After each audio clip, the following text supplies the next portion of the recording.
For the morning, Fred Amankwa-Safo is a member of the NPP. Thanks for joining me, Fred. Thank you, my brother. Okay, and Emmanuel, and your name again? Emmanuel Wilson. Emmanuel Wilson is the national organizer of the PNC. No, but that's just mischief on my part. Of course, I know. I know Wilson very well. Okay, so now we have to take a look at what we've been discussing. And before you came into the studio, we were talking about energy. And many business people, especially the entrepreneurs who have invested in the manufacturing sector, have been worried about the turn of event over the last 2 years. Because I mean, we've almost wasted the whole year, and they've seen nothing so far as what their energy needs would be. The concern is there are plans for the medium to long term, but at least for the short term measures, we need to see some remedies. Yeah, thank you, and then good morning to our viewers. I must concede that energy crisis in this country did not begin the last 2 years. It worsened the last 2 years. Oh, it did worsen? I think this year it's been better than the last. Better? Depending on whose ox is God. I think that we are getting things very, very muddy in terms of generating and distributing of energy in this country. Yes, the manufacturers, people who have invested so much in the manufacturing sector would have a big punch of it. But for us also, businesses on a daily basis, even for the barbers and for the low end, you would realize the need for energy on a daily basis. It is difficult these days to live without energy, and it must be reliable. Obviously, we cannot attest to the fact that the energy situation in this country can be bettered. People are making proposals. We're discussing GEs and their intention to provide 100,000 megawatts of energy. Yeah, that's how the Daily Graphic puts it. As usual, we've seen these over the decades. General Electric, an American multinational conglomerate, is to provide blah blah blah megawatts of blah blah blah to support the grid, you know. Yeah, we've had these proposals over and over again. I think these are diplomatic. Well, the president and chief executive officer of GE Oil and Gas, Lorenzo Simonelli, was at the Flagstaff House to announce a package. Well, we've had people come again. Let me be a bit pessimistic here. We've had high-ranking. And already we're being told that they are in discussion with the ECG to supply the first batch of 250 megawatts in a move to improve energy delivery in the sector. Let's see what they are coming up with. Why are you so pessimistic about it, Fred? Because we've had this over and over again. People come into the country. Sometimes they may come, and maybe the bottlenecks and all the red tapeism environment will not make them conducive. Will not make them make good their decisions. But so far as I'm concerned, unless we come together as a nation and put politics aside and meet the energy challenges head on, and stop relying on Nigeria to bring in gas to us. Yeah. At each and every point, we have a reason why things are not being done the way it should, and the Ghanaians are suffering. If we are not able to move energy well, I tell you, no matter what the economic indicators will be, as a nation, we might not be able to develop at the pace we want to develop, because everything else boils down to it. We are suffering as a nation because our energy sector is in ruins, and over a decade, we have had to grapple with this situation over and over again. I can't trust this government doing anything magnificent to improve the current energy situation. But so far, we've seen a number of steps that have been taken. Yeah. There have been enormous discussions, and just very recently, we're told that 700 megawatts will be coming from additional investment by Suno Nasogli. And there are also other agreements being looked at from independent power producers. Of course, the issue has always been about the costing that will influence the pricing mix. Yeah, so these are all important issues you've raised, but how does it translate now, medium, long term? If we don't go into renewable energy, for example, we live in an environment where the sunshine is always there. I was listening to Mahama, what's his name? Hudu. Mahama Hudu, And he made very important points. Look, luckily for us as a nation, we are in the coastal belt. We can always have wind. Let's diversify. Let's not rely on just the thermal and the hydro. Let's go into either renewable. It might be expensive to start with, but how much do we spend buying vehicles for our ministers? How much do we spend fueling? And look at the amount of money that we waste on other frivolous activities. Why can't we channel such resources into sectors that can help us within the medium and the long term? Okay. Wilson, Yeah. Are we in a conundrum? I don't know whether my question is right, or perhaps will be perceived to be biased. Are we in a conundrum of not having the right strategies, or perhaps we're just having leadership deficits? Let me share his concern. Let me also say a good morning to our viewers, and particularly PNC members, as we prepare to go for Congress early next year. We pray that when the opportunity comes, we will be able to elect ideal leaders who are committed, truly committed to the party, and who will ensure that the interests of the party will be adhered to and come on board first. Now, having said that, let me come to your question on the issue of energy. You see, clearly, just like my brother admitted, issue and difficulties concerning the energy sector, as we are experiencing, did not start now. Neither did it start under His Excellency Atta Mills' time or Kufuor's time. In fact, what we are experiencing now is as a result of, over the past, our inability to put the right structures down. And so it is just an accumulation of difficulties and misprioritizing our decisions over the past. And that is what has caused all these difficulties till now. Indeed, you will admit, even though you were trying to say that it is better, but clearly speaking, it seems to be worsening when it comes to the issue of energy for the past years now, particularly for the past 2 years. It has been extremely worse. And my worry is that we live in a dispensation where energy has become the backbone to everything as far as our economic activities are concerned. Everything relies on energy. And so the very moment you tamper with energy supply, the very moment there's a break in the supply of energy, it just does not affect one sector, but it affects the entire sector. I keep imagining the amount of money we have lost as a nation as a result of our inability to give a consistent energy supply to the various sectors, be it the production sector, the service providing sector, all the other sectors. I keep imagining whether we will be able to have an opportunity of quantifying how much we've lost as a nation. And the average person will tell you that you don't really need any scientific study to convince yourself that indeed this nation has really lost a lot, particularly with respect to last year and this year.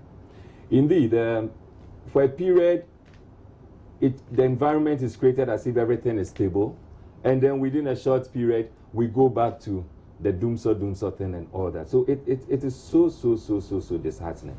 Now, what we need as a nation, even though, just like you rightly discussed with Mahama, right?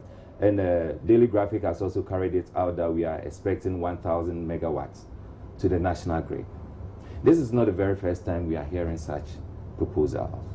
Indeed, right from Ron Lissy's time, Kufuor's time, Atta Mills' time, and to date, we've been having, every now and then we have to wake up to hear that there's going to be some good news coming. As to how and why most often we end up not experiencing those good news as is being carried out by Daily Graphic now, is something that we need to look into.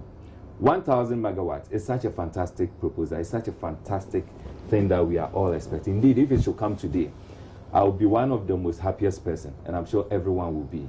But between now and when it will come, and as to whether it is really going to come, it's another thing for us to discuss. You see, what I keep proposing, and that has been the position of the PNC over the past, is that anytime you decide to rely solely on one source of supply, whether energy or any other thing, it becomes so dangerous and difficult, because the very moment there's a break in that source, you don't have any backup. So you diversify? You diversify. That is what we need to do. And that is the difficulty with the PNC, that what is preventing the government that have gotten the opportunity of ruling us from 92 to date, what prevents those various governments from taking bold initiatives and saying that, look, we are going to diversify, we are going to go this way, we are going to add this to it, to the source that we have already. We sometimes wonder why. Listen, I recall very well when in 2000, when the NPP were proud to Kufuor getting power. One of the things that they were advocating for in making sure that they resolve this Dumso problem, which we were experiencing under Rawlings, was that they were going to ensure that the various sectors, for instance, the northern belt, the central belt, the southern belt, every belt will have its own source of energy. What happened to it? Atta Mills came, proud to Atta Mills coming to board. You take the NDC manifesto, and they were also preaching diversification of the energy sector. We're going to have windmills and things and like all that. that. Yes. What happened to it? You understand? What happened to it? And so the question you ask now is it as a result, because clearly we are having these challenges because we do not have the right structures on board. If we have the right structures on board, we will not even be sitting down and be allowing our energy sector to be determined by whether there will be strike action in Nigeria or not. You understand? And so it is clear that for the past years, we've not been able to have the good structures as far as the energy sector is concerned. And if we've not been able to have the right structures, what it then means and tells us is that we've not been able to have the right leaders. From 92 to date, the leaders that we've been having are not leaders who are pragmatic. They are not leaders who, excuse my word, they are not leaders who think outside the box. They assume what I always refer to as fire service management approach. And so today, there's a problem. And if there's a problem, let's quickly see how best we can solve it. And we solve it today, and we are able to enjoy it for a maximum of a month or two, and we go back to the problem again. So instead of us ensuring that we set the right foundation that will really eradicate the fundamental problem, no, we haven't been able to have that kind of leadership.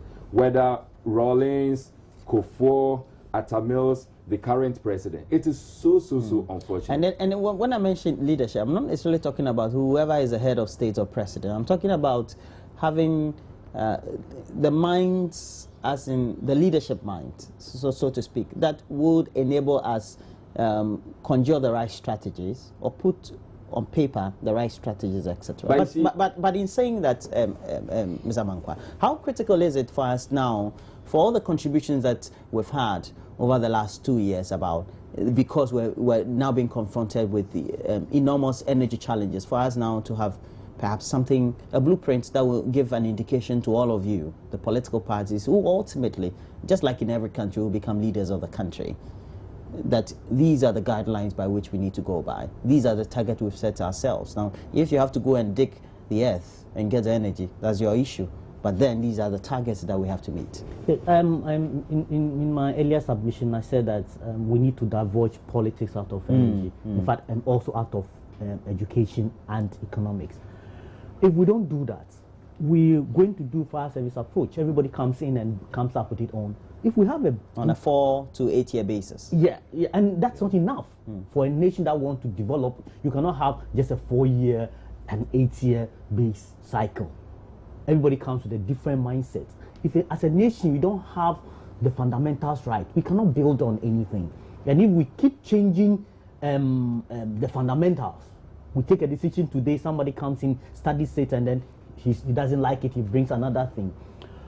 I don't want us to go back into history to no recycling. There's no point to that. But leadership is important, not just the political leadership, but also the specialists, the technical, those who have the technical know-how. But invariably, all of these people, even though they have what it takes, the political elites would guard them. They will not give them the right environment to operate. Everybody is either tagged this way or that way, and specialist ideas are relegated to the background. Until we get things right, get leadership right, understand that a nation, we live together, we are in the same boat, and take decisions boldly. President Kufuor did marvelous. At least it was during President Kufuor's era that we sort of brought in independent power producers. For a very long time, production and distribution of power was by the VRA and the ECG. So the state, basically. The state, basically. And, you know, for me, states is not efficient. Anything that is run by the state is not efficient. Probably because of my background as a businessman and as an entrepreneur. I think that individuals have as more. A capitalist. Well, individuals have more to gain if they are handling Well, capitalism is good, but when there was a credit crunch, when you have a socialist punching you with a capitalist, you should know where he wants to go. Not necessarily that. I think that the argument. I know where he's coming from. But the argument is a lot more for the private sector to play instrumental roles. We should play instrumental role, and this idea of having energy produced. I'm not an energy expert, but having anything produced at a particular place and then run through lines to distribute it thousands of kilometers away, it's fraught with problems. Exactly. So I would look at how we can localize the production of energy. I mean, the technology is there. Let's take advantage of what we don't need to reinvent the wheel. Other countries are doing it. Biogas, basic things like even using your septic tank as means of producing energy. It's something we can. So that's what we're calling what. Diversifying the sources. Yes, diversification of the sources. Not so we can even be doing community or regional. Exactly. To serve smaller demographics. Exactly. So that we don't need to go all out and do a national. Everything that you can put onto the grid. What is the quantity of refuse we are generating in this country? So much liquid waste. Yeah. Actually, liquid so much waste liquid waste of waste. And liquid waste and even solid waste as well. All these things can be galvanized, you can tap actually energy. It's the liquid waste that generates a lot more of the content by which you can use I understand. I don't know how factual this is, but I understand the Achimota School has a prototype on that. Even in Fantipim School they have a biogas they use to generate energy. So why can't we do this in other communities, smaller communities, so that those who need huge volumes or huge quantities of energy, for example, the manufacturing sectors and other places could also... Because I was just about to ask a question. I mean, now that we're having all these short-term challenges and we're proposing medium to long-term solutions to them, and so not resolving the short-term challenges, where should the priority be? Should we say, because we need to get the variables of the economy right, because if the financials are good for the companies, they can contribute meaningfully in corporate taxes, etc., then overall we can have huge enough or as much as in the overall revenue basket, then we should say perhaps also we need to make some other sections of the population sacrifice at some point. So sacrifice how? Well, so that we can give power to the industries, etc. It's being done. Well, you see, as coming there, in buttressing what he was saying, I remember during the election time, I went to one village in the northern region. I actually if you go to Paga, for example, there's a whole solar site. Site that is used to power a section. I think it produces about 2 megawatts of power. But then it's fed into the national grid. But the concern has been raised by the energy experts that because of the losses in the distribution, we tend to lose about one megawatts of power. And that is even one problem.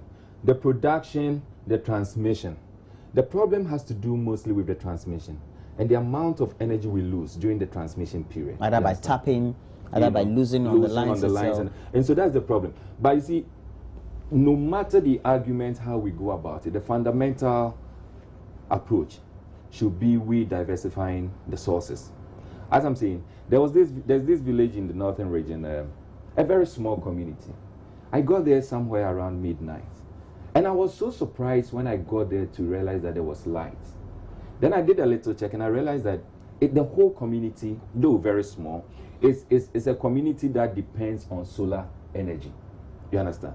And so the first thing that came in mind was that if we can have such a beautiful thing of this nature, what prevents us from taking it further and say that within the next 2 or 3 years we are going to have a similar thing in about 3, 4, 5 communities. And I'm sure the very moment spread it over a decade or two. Exactly. The very moment you do that, you realize that is a concern not about the parties. For example, MPP comes. Yeah. So if let's say MPP comes in 2016 or 2020, yes, they come and say what the NDC did. That is it. And so that is where the problem also lies. That's why I was limiting the whole, or bringing the whole, narrowing it to the leaders in terms of the presidency and in terms of government. Because it is government that sets the agenda. You go and talk to the technocrats, energy experts, and they will tell you the number of research papers they have on board in ensuring that we resolve this crisis that we find ourselves in. So why are we not getting that is the problem. So it is political will. So it's a political will. Why? Who go look for the constitution of members that makes up the Energy Commission. Find out their background. Look for the board members. So your point is what? Look for the board members of any electricity. Well, they are some of them are experts. Some of them are experts.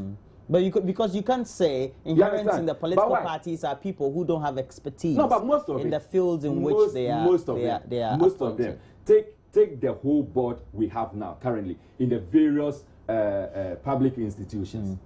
Do a run check of the background of those individuals. But you understand? So the problem I'm not supposed to impose my view on you, but I think personally, yes, the whole essence of having the ruling class is supposed to make sure that they put in place enough policies and then do the driving and implementation in such a way that it inures to the benefit of the ordinary. That is what and that's what's been done in civilization across board. So you can't say that the ruling class put together don't have the expertise. No. What I'm saying is that what you are saying is exactly what it's supposed to be. And so the fact that PNC comes to office and my party is in power doesn't mean that by all means I must take a position where I don't have the background to. You understand? Or the expertise. Or the expertise. Why can't we encourage? Okay, now we have to. But let me end the sentence. What I'm saying is that draw a conclusion. I get one more point from him. Why can't we encourage, as a nation, identifying various sectors and institutions that we can purely say that these ones we really need the experts and we need the technocrats. And so whether you are an NDC, MPP, or PNC, as long as you have that expertise and as long as you can tell us exactly what we need to do, you bring a proposal down, and whether the proposal is coming from an NDC person or an MPP or a PNC person, as long as that proposal is a proposal that's going to push our economy forward, we will all adhere to it. That is the kind of economy we need to find ourselves in. That's the kind of economy that we must encourage ourselves in. You understand? But where we say that because my party is in office and so I'm going to set up a board, and because Roland, you were a good serial caller, or you were the one who was carrying my bag when I was campaigning, because of that, I must put you on a board. Why haven't we heard instances where... Well, I've heard before that there was a very phrase at the time when somebody was being appointed as an ambassador. Yes. And it was said, well, we suffered in the trenches. Fantastic. No, that is how well, it's good, but when you suffer, you need to gain. No, you need to gain, but make sure that you are put at the right place. That's your last phrase. Your point on this very subject about leadership and how we need to confront the energy sector. In all sectors of this economy, leadership is key. We can't run away from it. But also very important is the need to ensure some consistency. The rush with which we throw away preceding governments' proposals or policies that have come on board, it doesn't even help Are we seeing it currently? It I don't doesn't think help. so. You see, our I think problem that is many lack of the things. continuity. I think that many of the Yeah, things we that. are unable to continue. That is That's the that, problem we have at this But point, as you far know. as this very NDC administration is concerned, we've seen many of the things that were promulgated and actually implemented by the MPP regime of President John Ejiokom Kufuor, continued by the current government. Yeah. The point that we've run into difficulties because the economy has had some structural problems. Yeah, but if the economy is having problem, who are you going to blame? We always have somebody to blame for what the predicament we find ourselves. Unless we diversify, unless we localize the production and distribution of energy. If we want to produce energy in Akosombo and take it all the way to the north, you should know that's going to cost you. You should know the enormity of the tax ahead of you. And if we don't take advantage of the various many varied energy sources that we can utilize here and come up with so many reasons why we will not do it, then this situation will come back next year and then come. Okay, now let's talk about government's reaction towards the current strike action we've had. Now we're being told that teachers have even joined, almost you know, sets and subsets. Yeah. I think Yeah. unionized sets. Exactly. Don't remind me of my algebra and things like that. Okay. I'm sure you don't remember all. Well, I had, Anyway, so I had to go back the Venn diagram. you know That's the all right. diagrams and all Yeah, that. the Venn diagram, But you see, precisely. the issue of strike, I have said it on some other platforms. When the leadership decided to embark on the strike, and there was information coming around that some members of the union are still working and they are not. That was on the embarking first day. strike. Yes, on the first day. I was a little disappointed though. I was disappointed because with my background, I believe in the collective interest. And so if you belong to any association, you are supposed to respect the leadership decision. And so if your leaders go to negotiate and they think that one way in ensuring that what is due you is given you is by embarking on a strike action. And when they do that and you decide that, no, I'm not going to follow my leader's decision, but I'm going to do what I need to do, what it means is that you are weakening the position of your leader.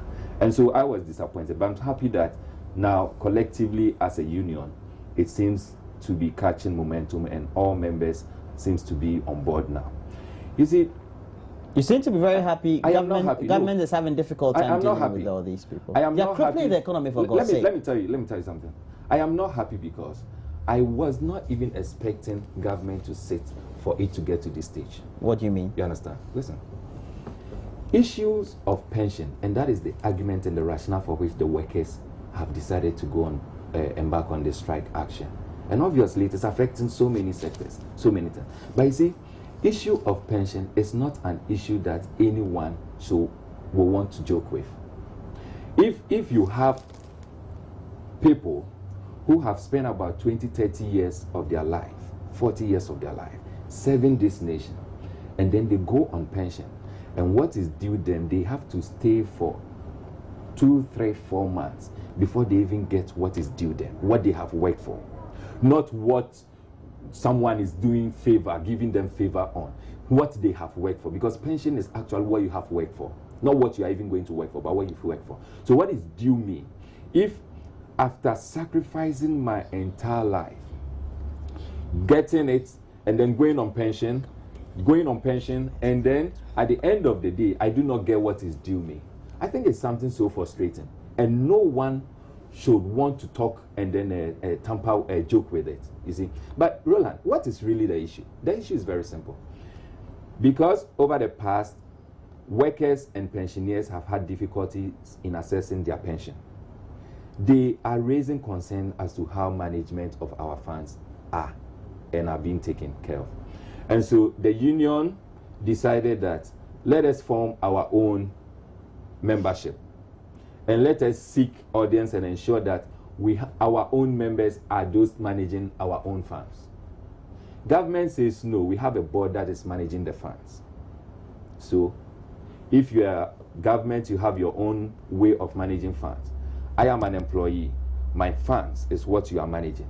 And I'm saying that I have problem with the management of it. So I want to be part of it. what are you supposed to do? Well, we have a law that has been promulgated, and this law is what regulates Why? all these dialogue that we're having currently. Exactly. You know, we have a law. But the truth of the matter is that laws were not really, man is not really made for the law, but the laws are made for men. You understand? And so, if at a point in time, we think that this law that we have set for ourselves is a law that is limiting any of us or any of the parties, there have been instances where laws are made, but we put laws down and we have something we call gentleman's agreement.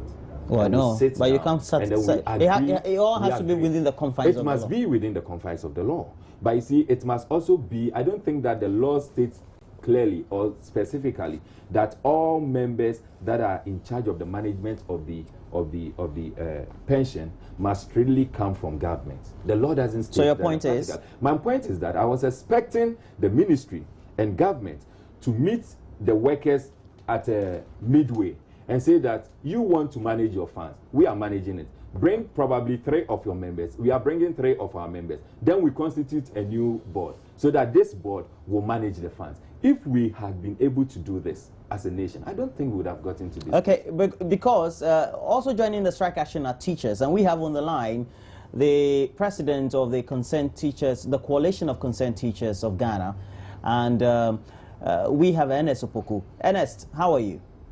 I'm doing well, Roland. I know that you've been going around media stations, and many of them also have been calling you, commenting on this very subject of teachers going on strike.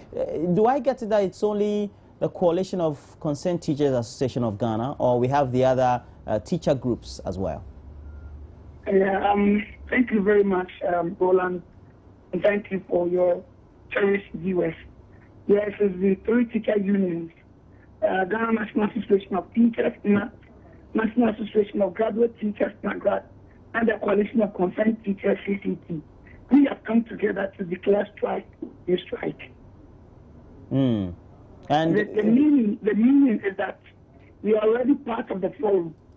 The 12 organized labor unions that have declared strike with respect to the Tier 2 pension scheme.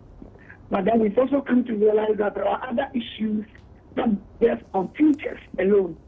And before the declaration of the strike by the forum, we had wanted to declare strike, but we were restrained by the National Labour Commission. And so we decided to give respect to the commission that later when we went for hearing, what we saw made us change our intention, change our mind to declare strike within strike. And so yesterday, there was a press conference organized by the 3 teacher unions. Together, we have declared strike. Okay. And so the concern we're getting on social media across the platforms that we're having is that you want to make government look bad. You're already on strike, and you're already also declaring another strike. Strike within strike. Just to make government look bad? Roland, I would be very much surprised if someone says we want government to look bad. Roland, these issues, the issues that we are talking about, you know, is known to you.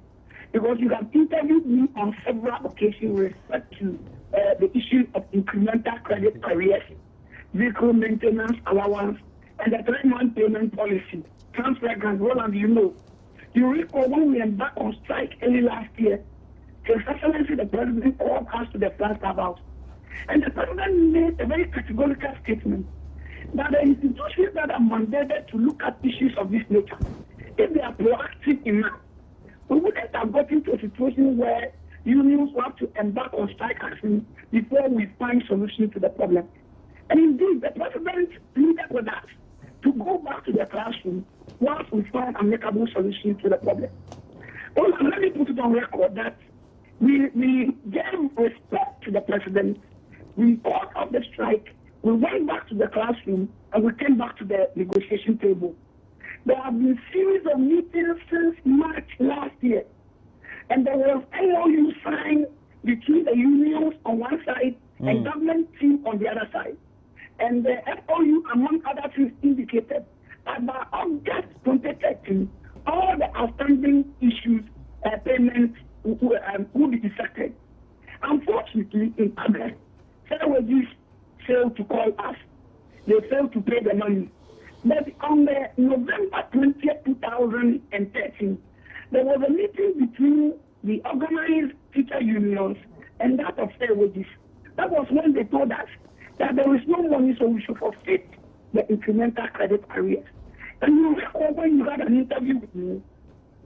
told you that this is legitimate claim. It's part of our salaries.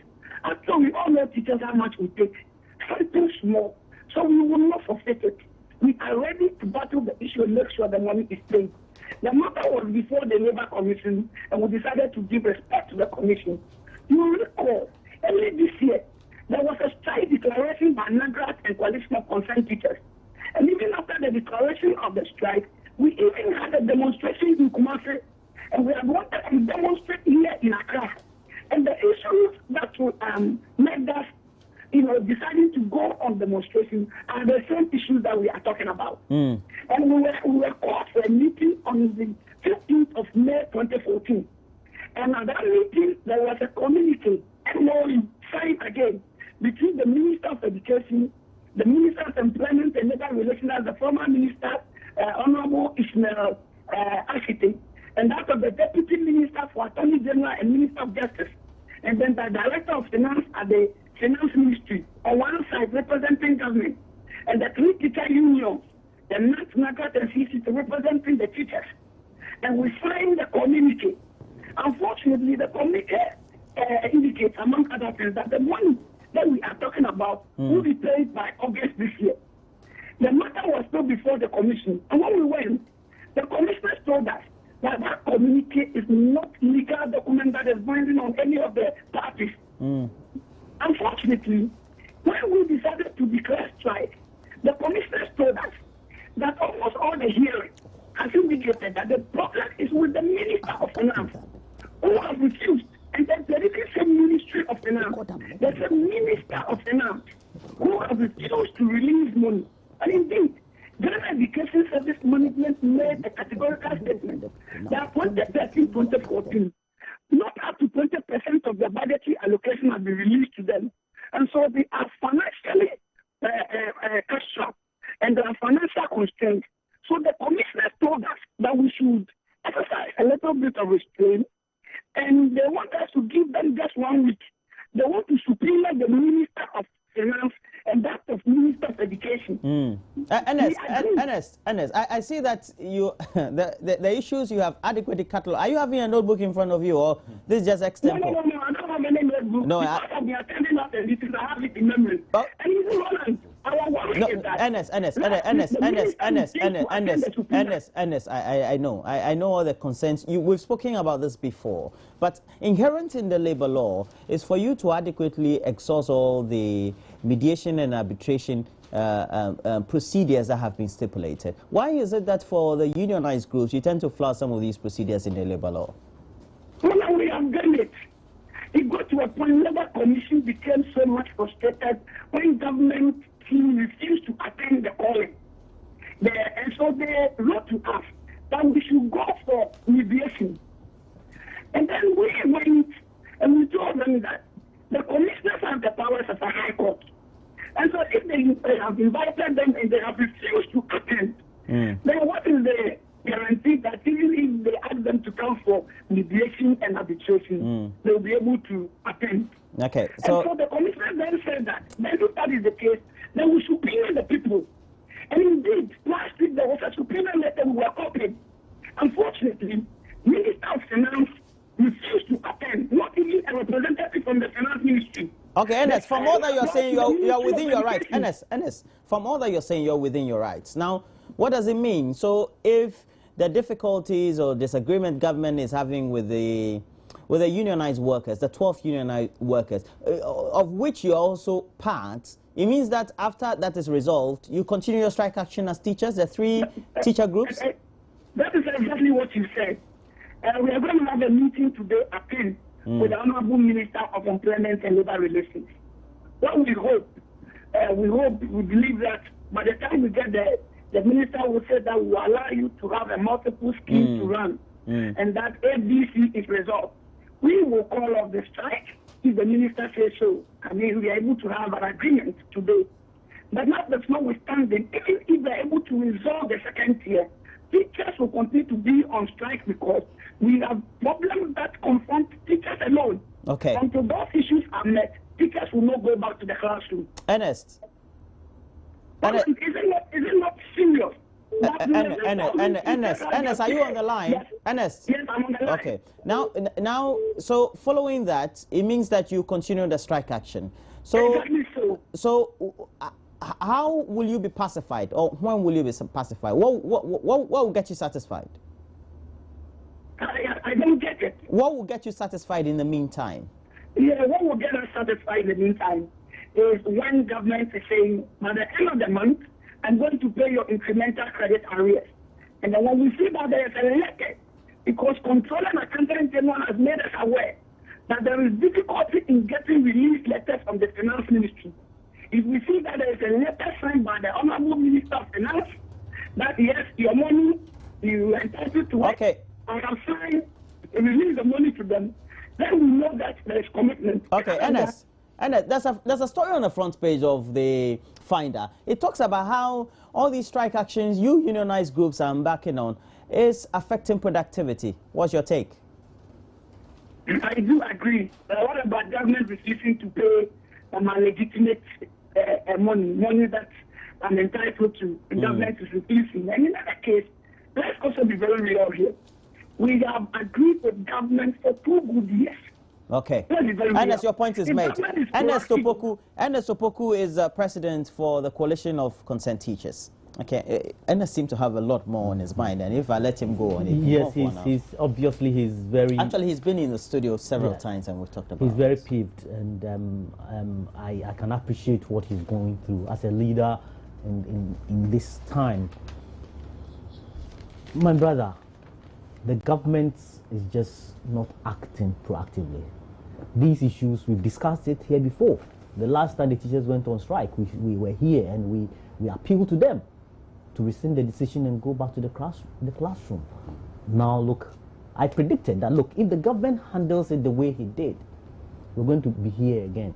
And again, I will appeal to the teachers to go back to the classroom so that we don't grind the education sector to a halt, because whatever happens, the government will pay, the monies will be paid, and then the lost time and the children, especially those in the boarding houses. My boy is in the final year, and he has to come home. I've asked him to come home, because what is he going to do? The teachers are not ready to teach. You can't trust these kids to be as responsible as you would want to. The government refusal to even attend meetings that have been called by the Labour Commission. You're talking about rule of law and ensuring that they should follow the due process of the law.